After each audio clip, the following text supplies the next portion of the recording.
Hello guys, welcome back to the study. This is Dheeraj Kumar. इस बार coast guard का जो सिलेक्शन प्रोसेस है ना, अभी तक का यूनिक प्रोसेस रहा है। और इस बार ऐसे ऐसे जगह बच्चे छाटे हैं और वो बिल्कुल भी सेटिस्फाइड नहीं है अपने रिजल्ट को लेके।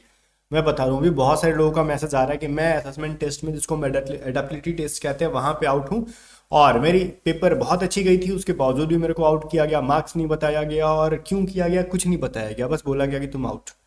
ठीक है, तो रीजन जो भी है, बाकी प्रोसेस पहले से टफ हो गया है। तो ये चीज़ है। और आप जितना हम लोग बोल रहे थे ना कि हाँ चलो एडेप्टिबिलिटी टेस्ट क्वालिफाइंग मार्क्स है, ठीक है, क्या चीज़ है मैं बताता हूँ आपको।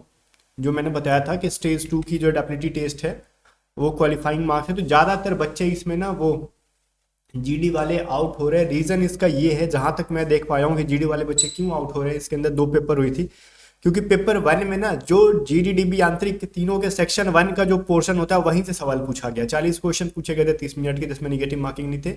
बोला गया कि मिनिमम 20 लाने हैं आपको, ठीक है, मिनिमम 20 लाने हैं। उसके बावजूद भी बच्चे इसमें आउट हुए। किस रीजन से कहा गया, किस रीजन से आउट किया गया? उनका रीजन ये हो सकता था कि आपको लग रहा है कि हमने सही आंसर किया, उसके बावजूद भी या तो आपने गलत आंसर किया होगा या फिर ओएमआर फिल करने में आपने कुछ गलती की हुई। ठीक है, जैसे सर्कल वगैरह कलर करना होता है ना, उसमें देखो वो साफ कहते हैं अगर किसी एक क्वेश्चन में भी आप जैसे बी और सी दोनों को क्लियर कर दोगे, ओएमआर रिजेक्ट हो जाता है। ये चीज़ असिस्टेंट कमांडेंट में भी एकदम बहुत स्ट्रिक्टली कहा जाता है कि अगर आपने एक क्वेश्चन का भी अगर गलत दो आंसर दे दिया तो पूरा का पूरा ओएमआर आपका रिजेक्ट किया जाएगा। पहले इंस्ट्रक्शन में बोलते हैं वो लोग। बट इस बार देखो फाइनल मेरिट लिस्ट क्या होगी, न्यू वैकेंसी कब तक आएगी, ये सब प्रोसेस में इस वीडियो में बताऊंगा। आपको टेंशन मत लो, आराम से रहो, रिलैक्स रहो, बहुत सारी न्यूज़ लेके आया हूँ आपके लिए। बट उससे पहले मैं कहूँ कि सेक्शन 1 की तैयारी जो भी है दबा के करो। जीडीबी आंतरिक अभी डिस्काउंटेड प्राइस पे चल रही है, बैचेस सेल हो रही है। तो जो भी बच्चा कोस्ट गार्ड नावी की, चाहे जीडी हो चाहे डीबी हो चाहे आंतरिक हो, सेक्शन 1 बेस्ड करो। और सेक्शन 1 बेस्ड मैं ही करवा सकता हूँ, बाकी कोई नहीं कराएगा आपको। मेरे जितना बेस्ट कोई नहीं करवाएगा, मैं ये ताल ठोक के कह रहा हूँ। उसके लिए अभी आप ए टू जेड स्टडी ऐप को डाउनलोड करो। प्राइस कम है, 716 रुपये या फिर 718 रुपये लग रहे हैं यहाँ पे। ज्वाइन कर लो, बाद में इसके 900 रुपये प्राइस हो जाएंगे, 923 रुपये। देन आपको फिर बहुत महंगा पड़ेगा उस टाइम, फिर डिस्काउंटेड नहीं होगी। ठीक है, जैसी नोटिफिकेशन आएगा इसकी प्राइस बूम हो जाएगी। तो नोटिफिकेशन कब तक आएगा वो सब मैं बताऊंगा। फिलहाल ए टू जेड स्टडी ऐप का लिंक डिस्क्रिप्शन में, जाओ बैचेस ज्वाइन करके पढ़ना स्टार्ट कर दो अभी से। सेक्शन 1 में बहुत ज़्यादा कमांड करो, चाहे जीडी है चाहे डीबी है यांत्रिक है। जीडी और यांत्रिक वाले अपने दूसरे सेक्शन पे भी काम करो, बट सेक्शन 1 पे मतलब कमांड करो ऐसा कि आउट ऑफ 60 मेरे 50+ हो जाए। क्योंकि सेक्शन 1 आपका अगले स्टेज में भी फिजिकल से पहले फिर से लिया जा रहा है। स्टेज 2 में भी सेक्शन 1 के ही सवाल आ रहे हैं, बाकी एसआरटी के सवाल आ रहे हैं। तो ये कितना इंपॉर्टेंट है बाकी आप समझ गए। बाकी बैचेज लेने में कोई प्रॉब्लम हो रही है, पेमेंट करने नहीं आ रहा है, तो व्हाट्सअप नंबर बगल में दे रखा है 7279047787। व्हाट्सअप करके पूछ लेना, टीम मेंबर आपको पूरी मदद करेगी। अब मैं आ जाता हूँ यहाँ पे क्या क्या हुआ।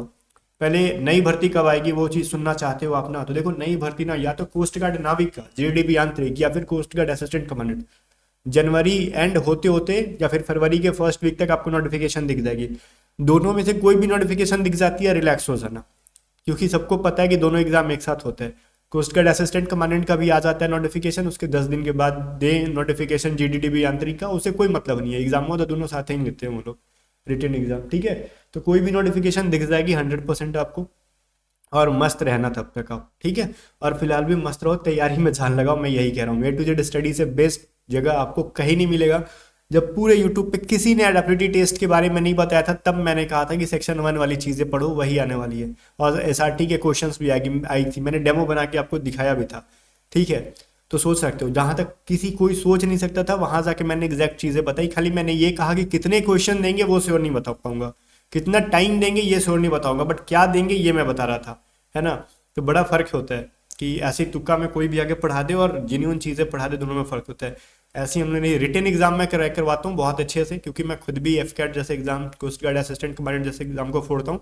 तो इतनी हमारे पास एक्सपीरियंस हो गई है कि हम बोल दें और वो चीज़ें होंगी, क्योंकि हम हवा में बात नहीं करते हैं, आगे पीछे कुछ चीज़ों को सोच के बोलते हैं। ठीक है, मतलब कुछ चीज़ों को एनालाइज करते हैं, उसके बाद आपको बोलते हैं आगे कि क्या होगा क्या नहीं होगा।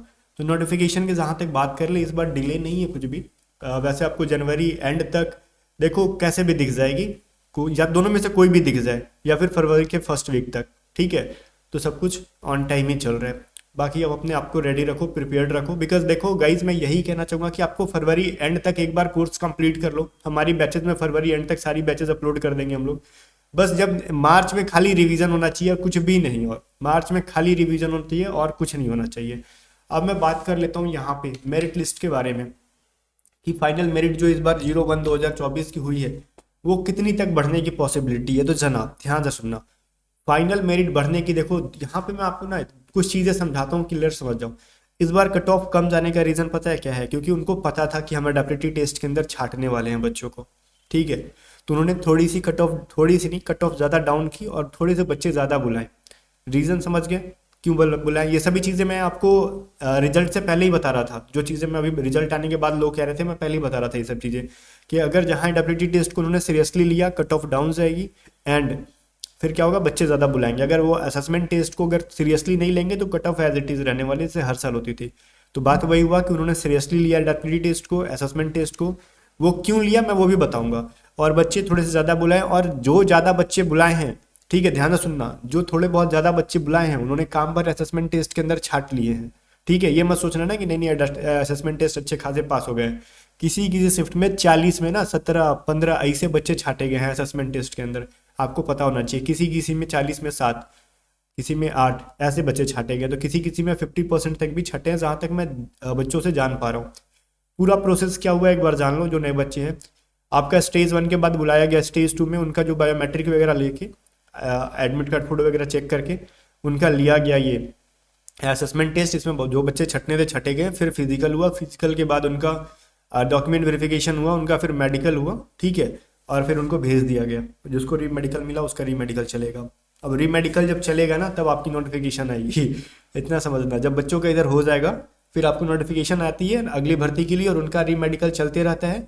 री मेडिकल के बाद फिर वो उनको बुला लेंगे, तब आपका जब बुलाएंगे ना उसके बाद आपका एग्जाम लेते हैं, ऐसे प्रोसेस होता है। तो ये थोड़ा सा है। और मैं बताऊं, ये प्रोसेस ना आपको ज़्यादा ट्रेनिंग आपकी होती है अंडर बेसिक ट्रेनिंग नेवी के अंदर होती है। तो नेवी का जो भी फरवरी में कुछ आने वाला है ना आपका, पिछली बैच का जो कंबाइंड बैच कर रहे हैं, तो उन दोनों को साथ में लेके चलेंगे। डेट्स वाई रीजन कि बहुत सारी वैकेंसी निर्भर करती है, उतनी चीज़ें आप एक बार में नहीं समझोगे। अब मैं बता देता हूँ आपको फाइनल मेरिट क्या होती है। अगर आपको लग रहा होगा कि नेवी के अंदर क्या ट्रेनिंग होती है, तो कोस्ट गार्ड की बेसिक ट्रेनिंग होती है इंडियन नेवी के अंडर में होता है। आपको पता होना चाहिए चीज़, तैयारी कर रहे हो तो। और फाइनल मेरिट में क्या हो गया, तो मैं बोल रहा था जितने बच्चे उन्होंने एक्स्ट्रा बोला है असेसमेंट टेस्ट के अंदर छाट दिए, ठीक है। फिर बच्चे काम भर फिजिकल में भी आउट हुए, मेडिकल में भी बहुत को परमानेंट अनफिट किया गया है, फिर भी री मेडिकल में उनको अनफिट किया ही जाएगा, ठीक है। कुछ डॉक्यूमेंट्स को लेकर छटे हैं। तो ओवरऑल कट ऑफ इस बार की अगर मैक्स टू मैक्स बढ़ी ना, मैक्स टू मैक्स, तो मेरे हिसाब से मुश्किल से 1-2 नंबर बढ़ेंगे, ज़्यादा नहीं बढ़ेगी। और मैं जहाँ तक देख पा रहा हूँ जीडी के अंदर तो जो जो भाई मेडिकल फिट होके आ रहा है ऑलमोस्ट का सिलेक्शन होना है। ध्यान से सुनना, जीडी के अंदर जो जो फिट होके आ रहा है ना मेडिकल फर्स्ट टाइम में ही, या फिर री मेडिकल फिट होके आ रहा है, तो उनका ऑलमोस्ट सिलेक्शन होने वाला है। यहाँ यांत्रिक में थोड़ी सी बढ़ेगी, और डीवी के अंदर वो भी माइनर 1 या 2 नंबर बढ़ सकती है, ज़्यादा ज़्यादा 1 नंबर बढ़े फाइनल मेरिट में वही काफ़ी है। अपनी अपनी कैटेगरी में देख लो, मैक्स टू मैक्स जाएगी तो 1 नंबर, ठीक है। यूआर की में भी थोड़ी सी बढ़ जाए, लेकिन यूआर के बढ़ने के रीज़न ये है कि क्योंकि ओबीसी वाले अदर कैटेगरी वाले बच्चों का स्कोर ज़्यादा रहता है तो यूआर में घुस जाते हैं। बाकी इधर एससी एसटी कैटेगरी की कट ऑफ ज़्यादा नहीं बढ़ने वाली, जो पास होके आएगा ऑलमोस्ट का हो जाएगा। ओबीसी जो पास होके आएगा उनको ऑलमोस्ट का हो जाएगा। यूआर की सिर्फ बढ़ सकती है डीबी के अंदर, जीडी के अंदर किसी की नहीं बढ़ेगी। जो फाइनल है उसका ऑलमोस्ट का सिलेक्शन होगा, मैं बता रहा हूँ आपको, ठीक है। क्योंकि इस बार जीडी की सीट भी ज़्यादा थी और बच्चे भी अच्छे खासे आउट हुए हैं असेसमेंट टेस्ट के अंदर ही जीडी वाले, है ना। बाकी चलो मैं आपको यही सब जो चीज़ें इन्फॉर्मेशन देते रहता हूँ, और बैचेज ज्वाइन कर लो। और हाँ, सैटरडे को A to Z study app के ऊपर ना फ्री में कोस्ट गार्ड की, कल ही है ना सैटरडे, एक टेस्ट अपलोड की जाएगी और उनका वीडियो सॉल्यूशन यूट्यूब पे संडे को कराया जाएगा। तो ऐप को ऐसे भी डाउनलोड कर लो, लिंक डिस्क्रिप्शन में, ठीक है। बाकी हमारे बैचेस को ज्वाइन करने पे उसमें ऑनलाइन टेस्ट सीरीज वगैरह फ्री में मिल जाती है। सेक्शन 1 के लिए अलग से कुछ नहीं बाय करना पड़ेगा।